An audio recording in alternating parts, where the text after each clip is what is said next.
segala perbuatan apapun, baik yang dikatakan taat miturut pandangan syariat, lebih-lebih perkara maksiat pandangan syariat. Hatinya selalu putus dengan Allah.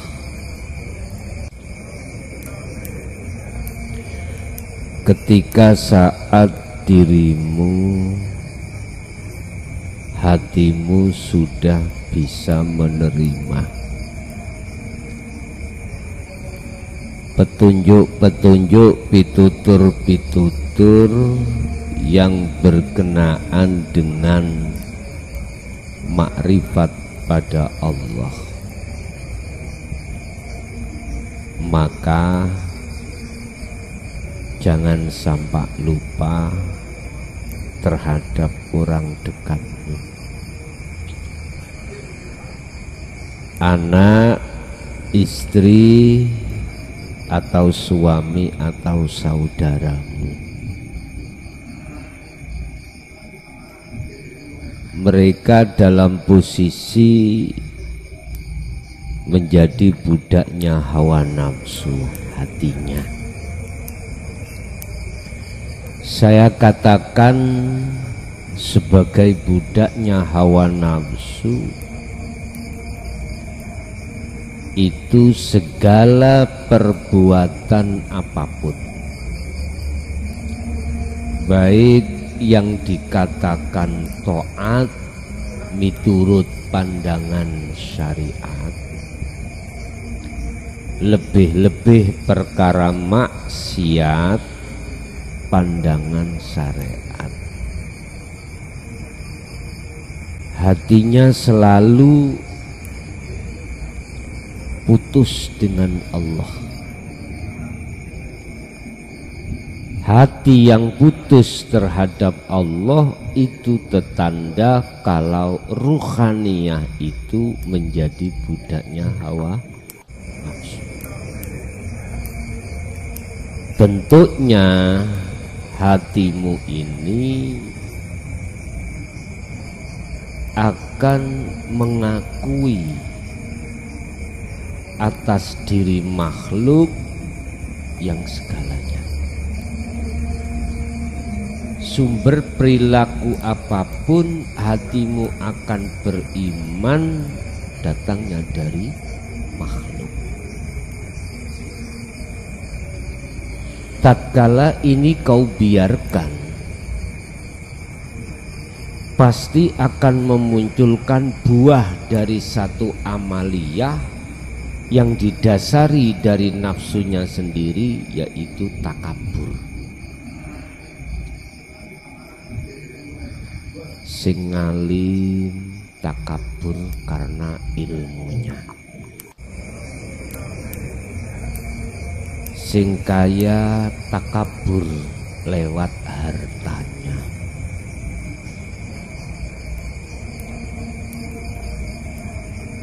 Yang punya jabatan mesti takabur karena pangkatnya. Otomatis ini, otomatis. Bapak Ibu, oleh sebab itu Allah mengingatkan kita dalam surat At-Tahrim, surat yang ke-66 ayat 6, berarti 6 double telu.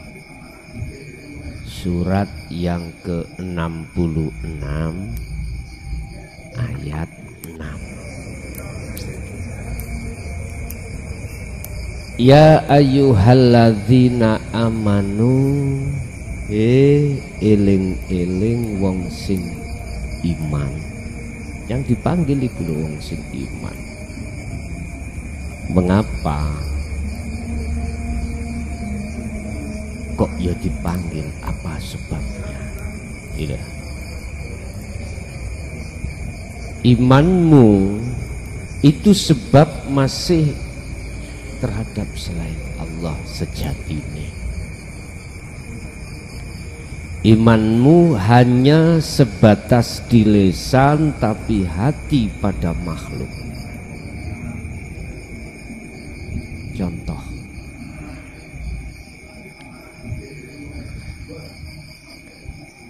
amantu billah, aku beriman pada Allah.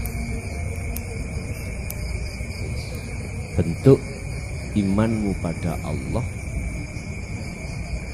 taat dan melakukan hukum-hukum syariat. Larangan ditinggalkan, perintah dijalankan. Olehnya Anda menjaga larangan tidak melakukan dan menjaga perintah Anda lakukan, itu bentuk pembuktian iman secara syariat, secara zahir. Pertanyaannya, hatimu jatuhnya di mana? Satu contoh, kau punya barang, terus kau tahu ada yang mencuri, si Allah katakanlah.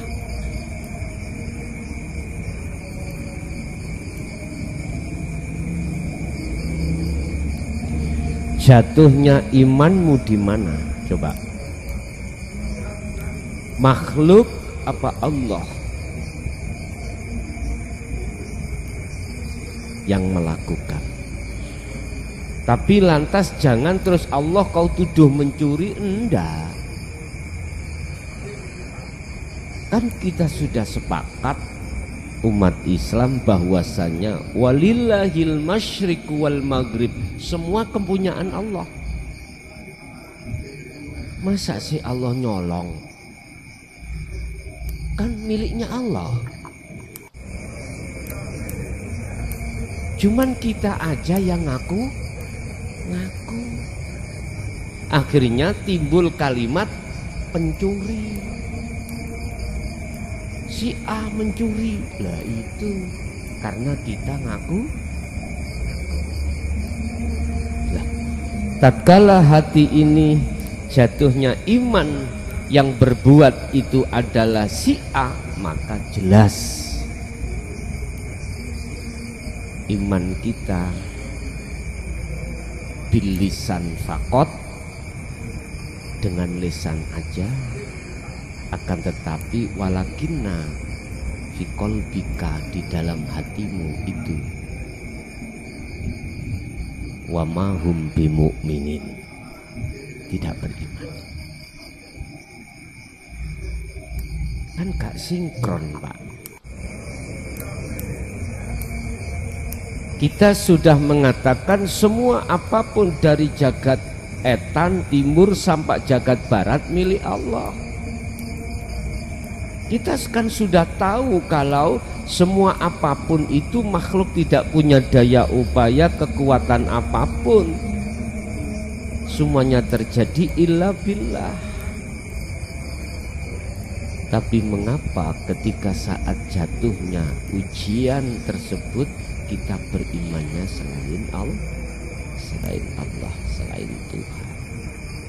Makanya dipanggil ya ayyuhalladzina amanu, eling-eling wong sing do iman, kudu njaga sira kabeh anfusakum ing awak dhewemu sira kabeh. Wahai orang yang beriman, jagalah dirimu, wa ahlikum, lan ahli sira kabeh,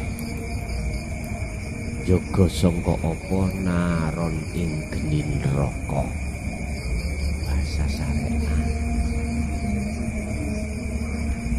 Istri, anak, jaga dari siksa api neraka. bahasa syariat sisu. Bahasa hakikat sekarang.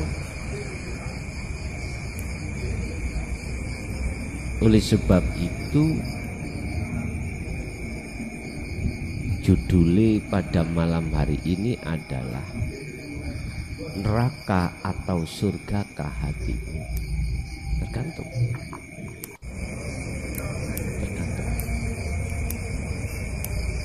Neraka atau surgakah hatimu? Nah, bahasa neraka ini anar, menjaga, terutama anfusakum dulu, dirimu dulu. Ini khusus ditujukan terhadap seorang suami khusus, tapi secara hakikat tidak suami aja, juga istri.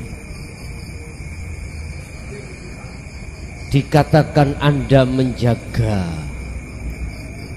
siksa api neraka dirimu manakala kau itu selalu beriman hanya pada laisa kamislihi syai'un, Allahnya,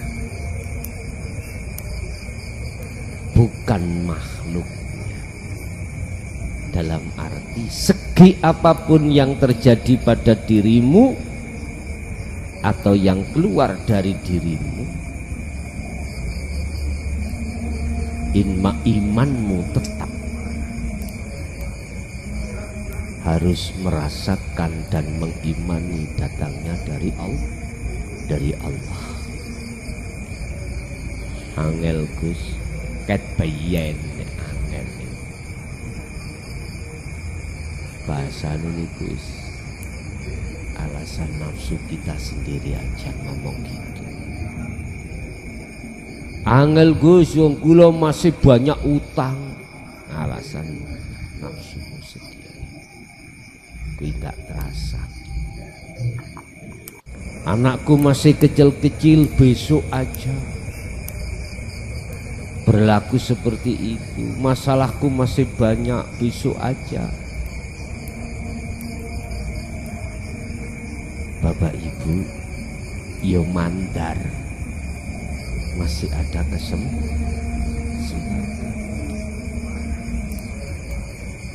Nek kesempatanmu ini wis habis iki, terus masalahmu durung mari, belum selesai. Ngomong apa? Bicara apa lu? Udah.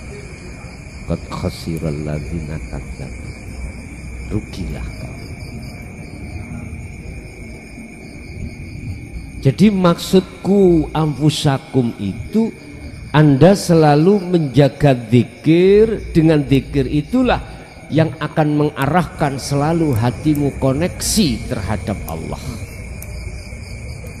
tanpa jeda. Kalau sudah di situ gak akan pernah bisa putus hatimu. Dengan berzikir ingat, sadar, bukan aku makhluk yang berbuat, tapi Allah. Kalau sekarang kita bicara angel, itu memang alasan nafsu dalam diri kita. Ya, nafsu dalam diri kita. Wa ahlikum, setelah kau sudah menempati dalam kedudukan tinggalkan iman selain Allah, istri, suami, anakmu, artinya arahkan, didiklah anak-anakmu, istri-istrimu itu dengan dinut tauhid. Prosesi awal gitu, sampai mengenal zikir, sampai pengamalan zikir.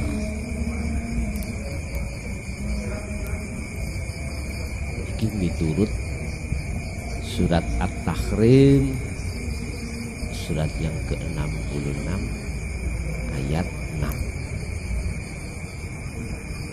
Allah mengingatkan sudah terhadap kita. Jikalau imanmu itu sudah jatuh hakikatnya hanya pada Allah, gak mungkin dipanggil kamu. Ya ayyuhalladzina amanu, gak mungkin umat Islam itu gak dipanggil. Gak mungkin dipanggil kalau jatuhnya imanmu sudah ihsan. Oleh karena banyak di antara umat manusia itu imannya belum ihsan, maka dipanggil. Hei wong sing beriman, yang imannya itu masih di lisan, ku ampusaku, jagalah dirimu, wa ahlikum dan ahlimu, naron dari siksa api neraka. Artinya jikalau hatimu itu sudah terbebaskan rasa keakuan diri sebagai makhluk yang melakukan, maka disitulah jannah akan muncul dalam hatimu. Jikalau tidak, ya tidak. Bagaimana mungkin kau sebagai seorang suami, surgamu belum nyata, terus kau itu menolong anak dan istrimu? Gak mungkin.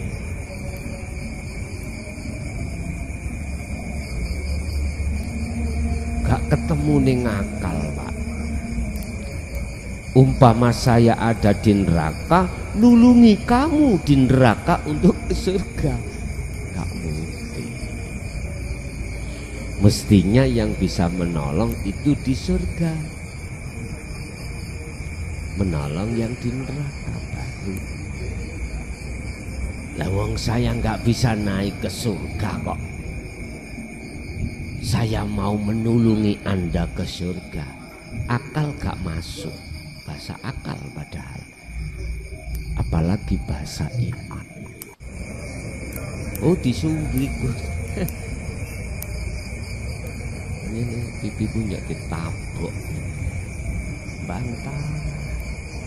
Bani Israel kan ngoten Pak, bawa tah.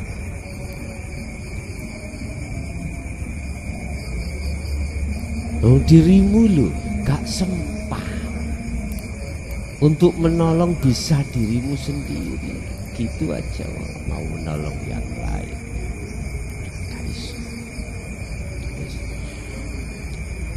Jadi oleh karena iman kita belum ihsan, akhirnya Allah memanggilmu untuk menjaga dirimu dan keluargamu dari siksa api neraka. Otomatis proses jalannya Anda adalah yastami'unal qaula, menerima ajaran Rasulullah di jalur dinut tauhid dulu, terus ngamalke, banjur keluargamu ambilen. Bojoku gak gelem nih, istri saya tidak mau, suami saya tidak mau, ya sudah. Sing penting Anda jalankan perintah Allah. A'rif nafsaka wa auladaka wa azwajaka billah. Kenalilah Tuhan. Setelah itu kenalkan pada anak dan keluarga. Yes. Wakuduha lan utawi bong-bonganin rokok. Apa bong-bonganin bahasa Indonesia? Kebakaran, pembakaran. Wakuduha lan utawi bahan bakar di neraka iku annasu, manusia. Apa maksudnya? Anda hatimu panas karena manusia, imanmu ini manusia. Berarti ini makhluk hidup. berhubung kau iku beriman pada makhluk, maka Anda pasti sakit hati. Sakit hatimu, panas. Wah, pancen si A nggak punya tata krama, kates situ indil ya dicol, dicuri. Sakit hatimu kan yang si A. Sebab kau beriman si A itu mencuri. Secara syar'i memang iya. Tapi lantas jangan kau mengatakan kalau semua Allah berarti Allah mencuri. Iku pahamamu sing res. Bagaimana Allah kau tuduh mencuri? Lah iku milik Allah. Lah kalau Allah mengambil, karena itu hak Allah. Jangan kau tuduh Allah mencuri. Kalimat mencuri itu karena bukan miliknya. Makanya pantas si A dikatakan mencuri. Tapi lantas jangan katakan Allah mencuri. Pikiranmu ngeres. Bagaimana mungkin Allah itu dikatakan mencuri? Lawang kates itu milik Allah. Dia mengambil. Ngerti maksudnya Allah mengambil. Untuk menyelamatkan rohaniamu biar nggak kemilikan gitu loh Pak. Aslinya seperti itu.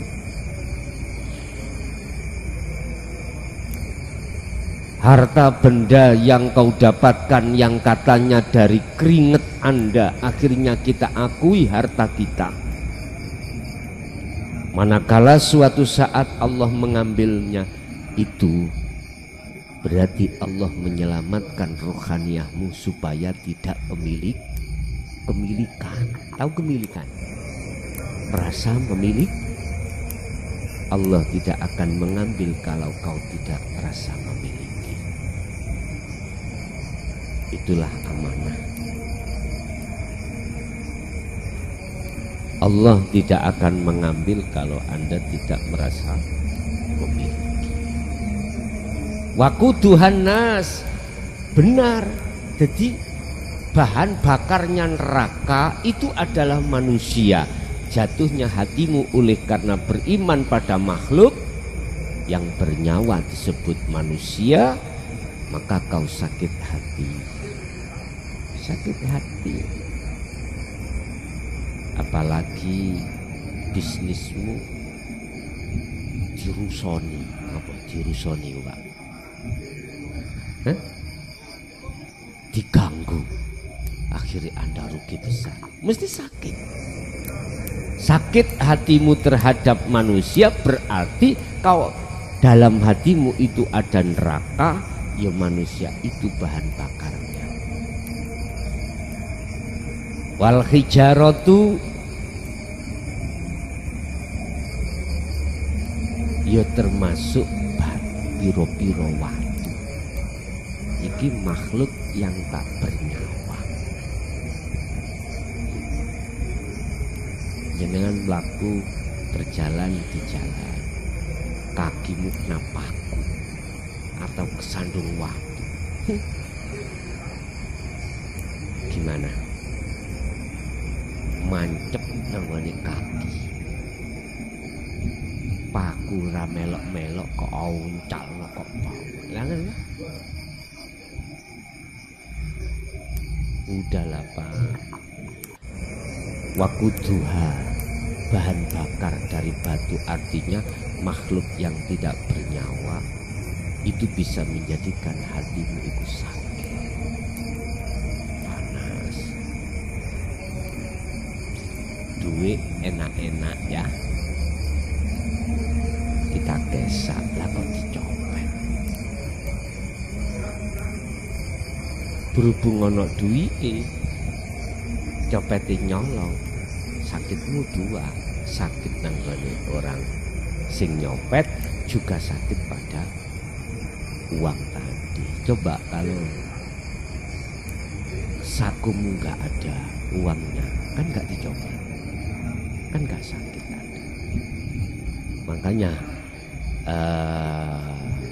Sayyidina Athaillah kemarin ya, makalah yang kita kaji tentang penolakan doa. Berarti Anda ditaruh tempat yang gak enak.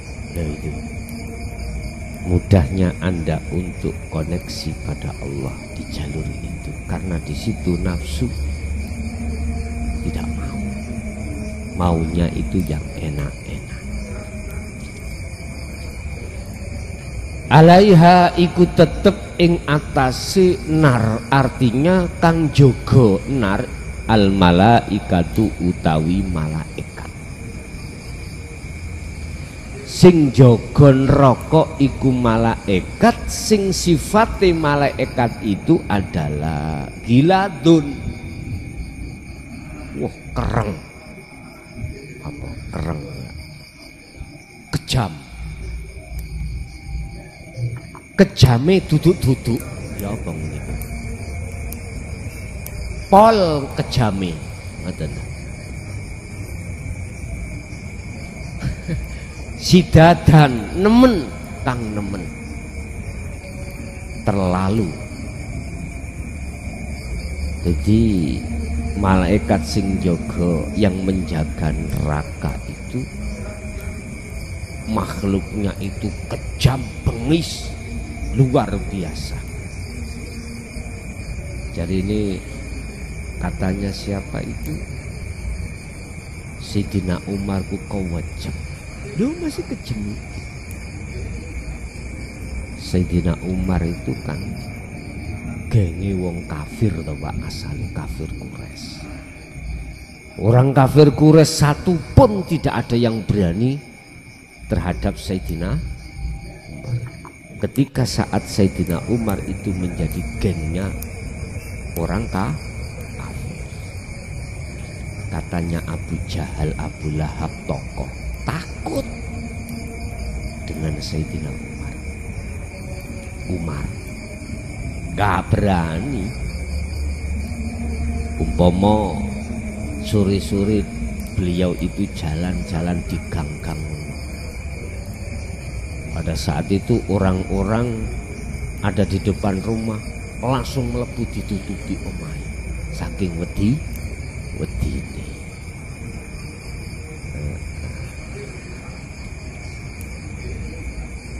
Dia itu bengis waktu jadi tokohnya kafir Quraisy, itu bengis. Minta apapun kalau tidak dikasih, udah Mbak,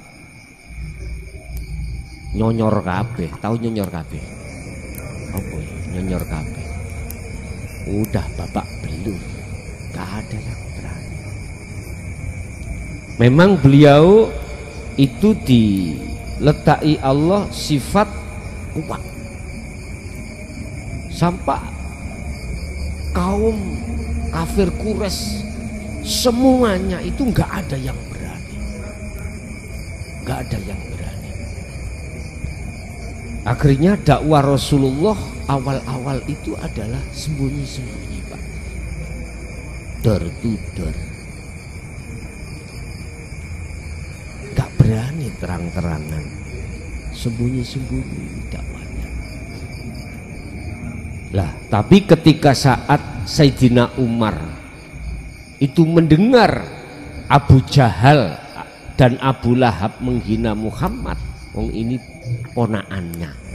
Apa ponaannya itu Pak? Keponakannya. Walaupun dia itu orang kafir, gak terima. Saat itu juga Abu Jahal langsung dipongor Pak. Tahu dipongor ya? Dijeb, dihok, ya dijeb. Gak berani balas, karena Sayyidina Umar itu ditakut. Hikmahnya inilah. Akhirnya Abu Lahab, Abu Jahal itu merencanakan memungsuhi, gabung aja deh, istilah mengadakan satu kekuatan untuk nawur Umar. Belum saya katakan Sayyidina karena dia belum masuk Islam. Akhirnya dimesisani ya Mbak Umar, dimesisani ya Pak. Ya wis dijadikan kongkon maju kabeh, sak kaum kongkon maju kabeh. Ya enggak bakal Pak bisa mengalahkan Umar. Wong Umar iku hulek kae. Tahu hulek ya? Seperti hulek ya. Akhirnya Allah kasih hidayah kepada Umar. Akhirnya Umar langsung terang-terangan di muka orang-orang kafir Quraisy masuk agama Islam. Iku ceritane ngoten. Ya pada saat itulah Kanjeng Nabi Muhammad diperintahkan Allah lewat Umar, itu Sayyidina Umar, untuk menggelar dakwah secara terang-terangan. Gimik kira Abu Jahal. Wa makaru wa makarullah wallahu khairu makirin. Walaupun Abu Jahal dan bala tentaranya itu makar mau mengadakan satu pembunuhan terhadap Muhammad, tapi Allah luwih makar lagi. Bapak Ibu, wis kok nyelonong tutuk kumis iki mangkok. Iku bahasa syariat ya. Alaiha malaikatun giladun syidadun. Di situ ada satu penjaga yang disebut malaikat yang amat kejam. Siapa ini? Sifatnya malaikat itu kejam bengis.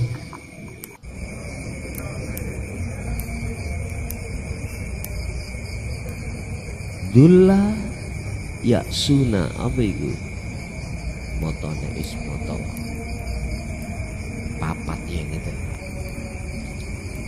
Nah, la ya'sunallaha mala amarahum.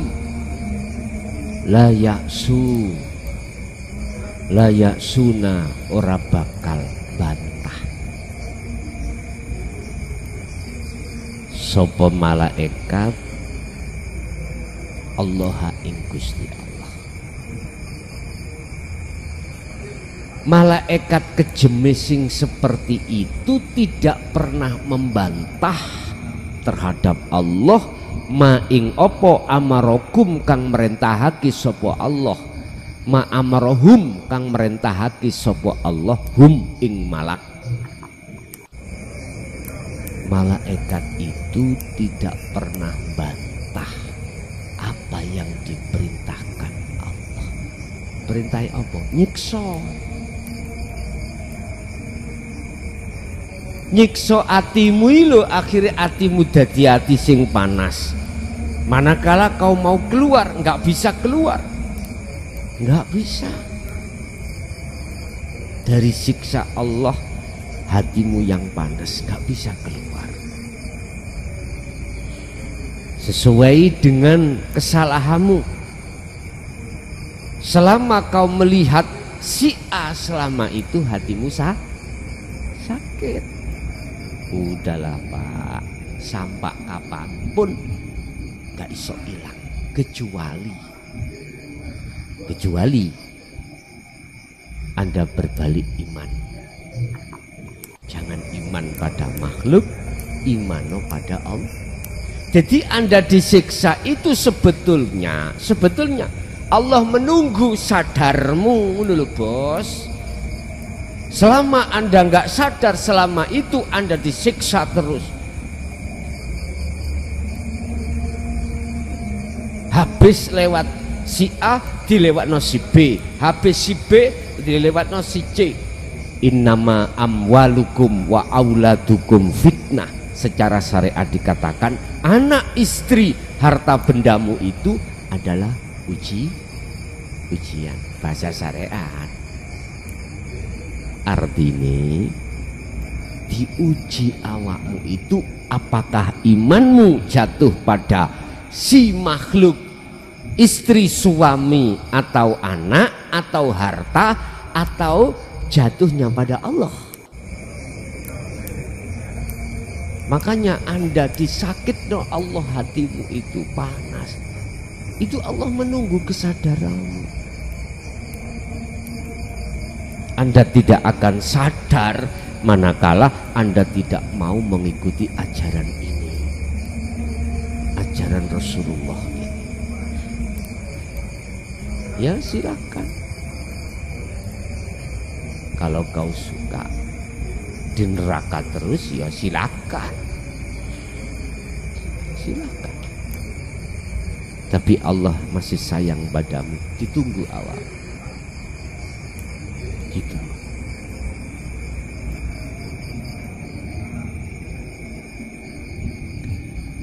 Wa yaf'aluna lan doa gawe sapa malaikat ma ing apa yuk maruna kang den perintahake sapa malaikat. Malaikat itu akan pasti melakukan sesuai dengan apa yang diperintahkan oleh Allah terhadapnya. Apa perintah Allah? Menyiksa. Menyiksa, hanya menyiksa. Disebut malaikat malik. Anggane kuwi nek di anak aja di jenengno malik, gak no kereng. Apa maneh kok tambahi Muhammad malaikat malik. Nah.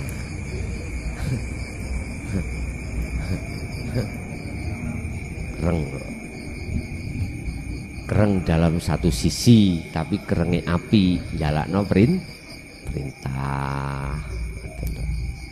Sinten sih malaikat malik secara hakikat menghalangi kamu untuk keluar dari neraka, menyiksa kamu di dalam neraka. Kalau boleh saya katakan, itu bersumber dari akumu sendiri.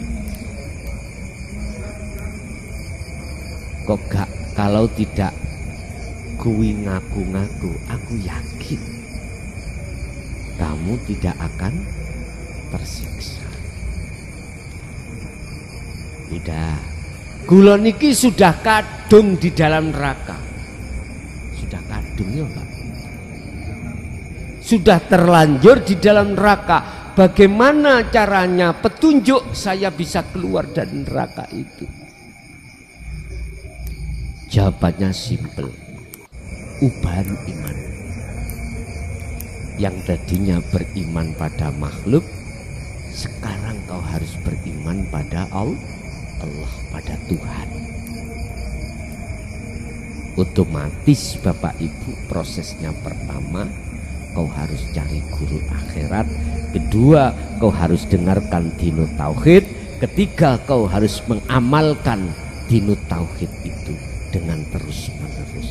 Barulah Anda itu keluar dari neraka. Udah, hanya itu jawabannya.